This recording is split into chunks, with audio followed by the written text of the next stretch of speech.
ka na. Yan hindi ko sure. Love, sold out na.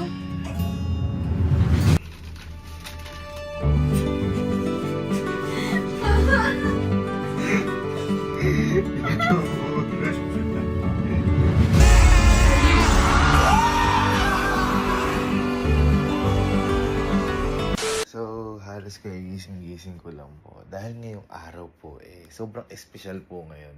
Hindi lang po sa akin, lalo na po kay Elma. Dahil ngayong araw po, ngayon na po gaganapin yung concert po ni Sir TJ Monterde na Sarili Nating Mundo. Kung matatandaan nyo po, nung nakaraan naka-attend kami ng Sariling Mundo at grabe yung saya ni Elma dahil pangarap niya po yun. Iba po yung pagka-idolo niya talaga kay Sir TJ. Ako rin po. Ngayon po, may isa ulit siyang concert na ngayon nga po Sarili Nating Mundo. Araw po na to, dito po o orderan na po ng ticket. Sa kadahilan ng pong sinabi ko kay Elma na may nakausap na ako, pero wala po talaga. Hindi po natuloy yung nakausap ko at ito po yung nangyari.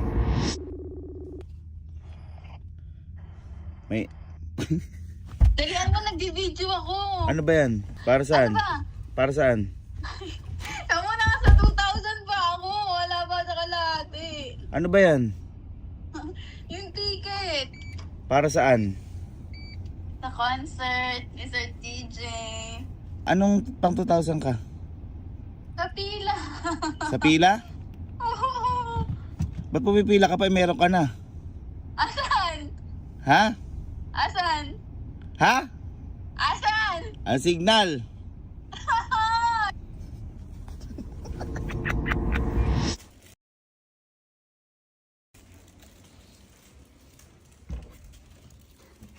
Hi! Nakabili ka? Hindi. Bakit? Kung sabi mo. Ha? Sabi mo meron ka na. Yan hindi ko sure. Love, sold out na. Hindi ko sure. Sabi ko. Oo na. Uy. Ayoko. Ganito yung nangyari. Ganito. Ayoko na, mag-alay pa naman ako. Kaya tumawag ako sa'yo. Oo. Ikaw umiyak muna. Sige. Si Sir Dom nagsabi, huwag na kayo mag-alala. Meron tayo sa harap. Diba yung sabi ko sa'yo kanina? Tuloy. Meron tayo sa harap. Sabi ni Sir Dom. Ayan. Tumawag ako sa'yo. Sabi ko, huwag na. Pagkapatay ko ng tawag ako siya. Sir Dom, 5 minutes na lang pala yung, yung kay Elma. Pero di ko na pinakuha.